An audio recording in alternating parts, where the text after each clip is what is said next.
Hello students, how are you? I hope you are well. Welcome to our channel 10 Minutes Accounting Academy. Square and Niyom coaching এর পক্ষ থেকে আপনাদের সবাইকে স্বাগতম। আজকে হিসাব বিজ্ঞান ক্লাসে হিসাব বিজ্ঞান ক্লাস বেসিক পার্ট 2 আর্থিক বিবরণী।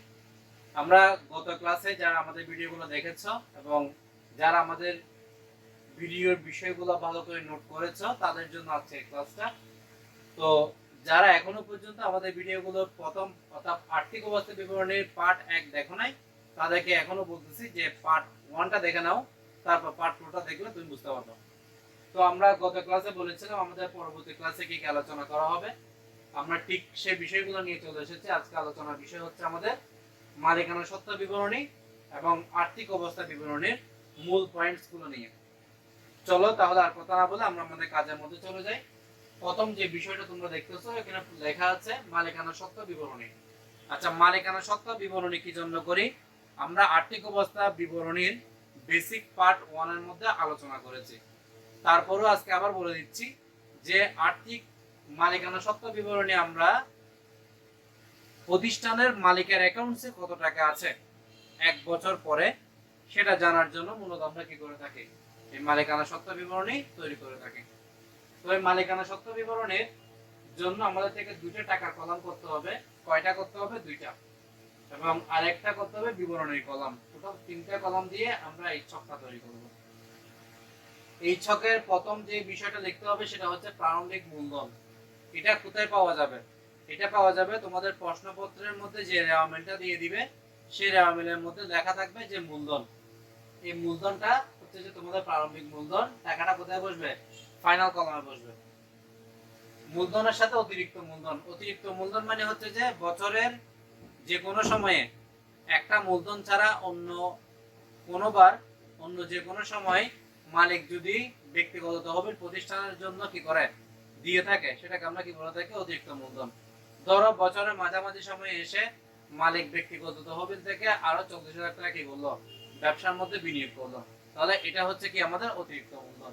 তাহলে আমাদের মূলধনের সাথে অতিরিক্ত মূলধন কি করতে হবে? যোগ করতে হবে। এরপর আমরা জানি যে মূলধনের উপর সুদ আসে। মূলধনের উপর যদি সুদ আসে তাহলে মূলধন বৃদ্ধি পায়, সেজন্য মূলধনের সুদ কি করতে হবে? যোগ করতে হবে। আরেকটা আছে সেটা হচ্ছে কি আমাদের নিট লাভ। আমরা যারা বেসিক পার্ট 1 করেছে আমরা দেখিয়ে দিয়েছিলাম যে বিশদ আয় বিবরণী করে কিভাবে নিট লাভ বের করতে হয় অথবা কর পরবর্তী নিট লাভ কিভাবে বের করতে হয় সেই বিষয়টা নিয়ে। তো নিট লাভ থাকলে আমরা মূলধনের সাথে সেটা কি করব? যোগ করব। আর যদি নিট ক্ষতি থাকে সেটা কি করব? মূলধন থেকে বিয়োগ করব। এবার এখানে ব্র্যাকেট চিহ্ন কেন দিয়েছি? ব্র্যাকেট চিহ্ন দেওয়া হয় হিসাব বিজ্ঞানের ক্ষেত্রে যে অ্যাকাউন্টসগুলো বিয়োগ করতে হয়, যে অ্যাকাউন্টসগুলো বিয়োগ করতে হয় সেই জন্য মূলত কি করতে হয়? ব্র্যাকেট চিহ্নগুলো দিয়ে দিতে হয়, যাতে টিচাররা যখন তোমাদের খাতাগুলো চেক করবে তখন উনার থেকে আর এই দিকে তোমার মাইনাস মার্কিং এর দিকে তাকাতে না হয়, উনি টাকার কলম দেখে যাতে বুঝে ফেলতে পারে এই টাকাটা বিয়োগ করা হয়েছে, সেজন্য এখানে ব্র্যাকেট মার্কিং করে দিবা। এরপর আমরা জানি যে উত্তোলন করলে মালিকের অ্যামাউন্টস কমে যায়। মালিক যদি উত্তোলন করে মালিকের অ্যামাউন্টস কি হয়ে যায়? কমে যায়। সেজন্য আমরা এখানে কি করেছি? বিয়োগ উত্তোলন। আচ্ছা, উত্তোলন দুই ধরনের হয়, একটা হচ্ছে নগদ উত্তোলন হয় আর একটা হচ্ছে পূর্ণ উত্তোলন হয়। আমাদের বেসিক পার্টগুলোর মধ্যে দেওয়া আছে উত্তোলন নিয়ে বিশদ আলোচনা, সেটা একটু দেখে নিবা, তাহলে উত্তোলন নিয়ে তোমাদের যত ধরনের ধারণা আছে সবগুলো ক্লিয়ার হয়ে যাবে। তো আমি আজকে নরমালটা বলতেছি, সেটা হচ্ছে উত্তোলনের মধ্যে দুইটা হয়, একটা নগদ উত্তোলন আর একটা হচ্ছে পূর্ণ উত্তোলন। নগদ উত্তোলনের মধ্যে আমরা কি বলে, এই যে এখানে যে উত্তোলনটা দিয়েছে এটা হচ্ছে নগদ উত্তোলন। পূর্ণ উত্তোলন যদি হয় সেটা উত্তোলনের সাথে কি করতে হবে? যোগ করতে হবে। তো যোগ করলে সমন্বয় আছে, সমন্বয় থাকলে কোন কলামে বসবে? সেকেন্ড কলামে, অর্থাৎ আমাদের ফার্স্ট কলামটাতে বসবে। ঠিক আছে, ফার্স্ট কলামে বসবে। তাহলে উত্তোলন লিখলাম, উত্তোলনের সাথে কি যোগ করলাম? আমাদের পূর্ণ উত্তোলন যোগ করলাম। পূর্ণ উত্তোলন যোগ করার পরে কি করতে হবে? উত্তোলনের সুদ। উত্তোলনের সুদ প্রতিষ্ঠান থেকে কেটে নেওয়া হবে, অর্থাৎ মালিকের অ্যাকাউন্ট থেকে টাকাটা কেটে নেওয়া হবে, সেই জন্য কি করতে হয়? এই টাকাটা বিয়োগ করতে হয়।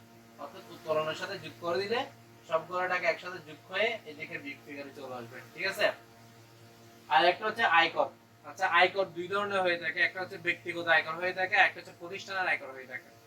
যদি প্রতিষ্ঠানের আয়কর হয় সেটা বসবে কোথায়? চলতি দায়ে। যদি প্রতিষ্ঠানের আয়কর হয় সেটা কোথায় বসবে? চলতি দায়ে বসবে। ঠিক আছে। আর যদি ব্যক্তিগত আয়কর হয় সেটা কোথা থেকে বিয়োগ দিতে হবে?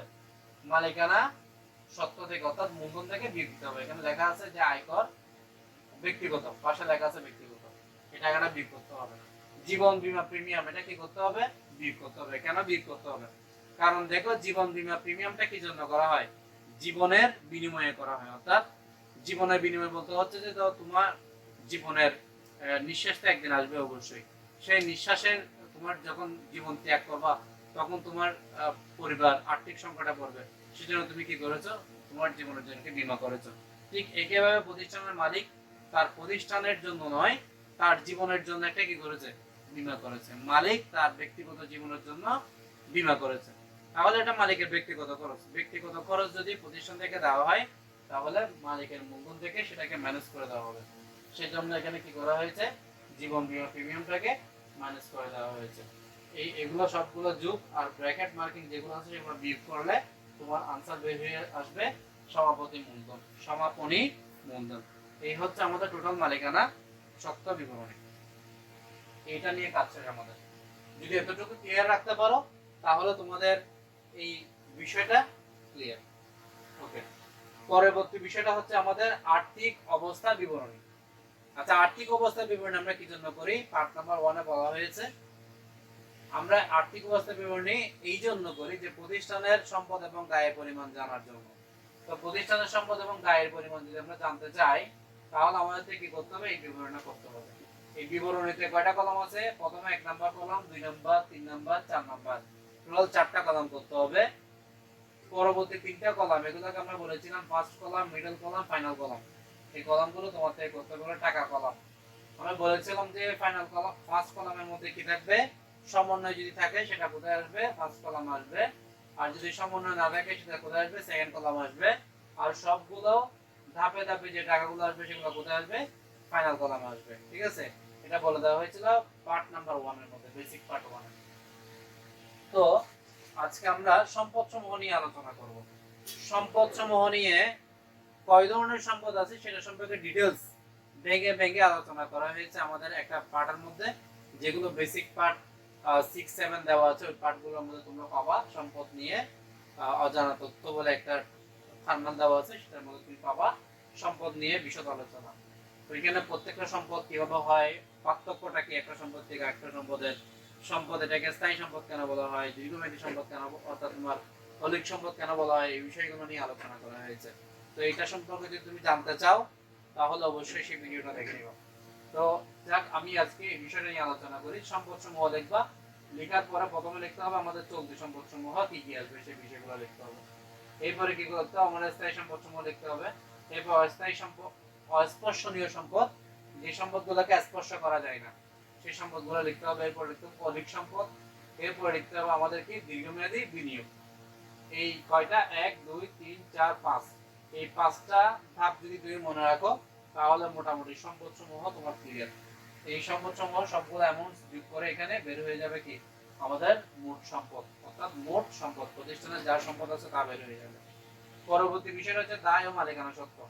দায় ও মালিকানা সত্ত্বের মধ্যে দুই ধরনের দায় আছে, একটা হচ্ছে আন্তঃদায় আর একটা হচ্ছে বহির্দায়। বহির্দায়ের মধ্যে আমাদের দুটো দায় আছে, এই যে দায় সমূহ দিয়ে লেখা হয়েছে, একটা হচ্ছে চলতি দায় আর একটা হচ্ছে দীর্ঘমেয়াদী দায়। তারপরে যদি তোমরা দায় নিয়ে যদি ডিটেইলস জানতে চাও তাহলে আমাদের বেসিক ভিডিওগুলো দেওয়া আছে, বেসিক পার্টগুলোতে দায় নিয়ে অজানা করত সেই ভিডিওটা দেখে নিবা, তাহলে তোমাদের বেসিকটা ক্লিয়ার হয়ে যাবে। এর পরবর্তী আসে সমাপনী মূলধন। সমাপনী মূলধনটা কোথা থেকে আসছে? এই সমাপনী মূলধনটা বের করার জন্য তোমার থেকে মালিকানা সত্ত্ব বিবরণীটা তৈরি করতে হবে। মালিকানা সত্ত্ব বিবরণী যদি তুমি তৈরি করো তাহলে তুমি সমাপনী মূলধনটা পাবা, আর সমাপনী মূলধনের যে উত্তরটা আসছে সেই উত্তরটা জায়গায় বসিয়ে দিবা।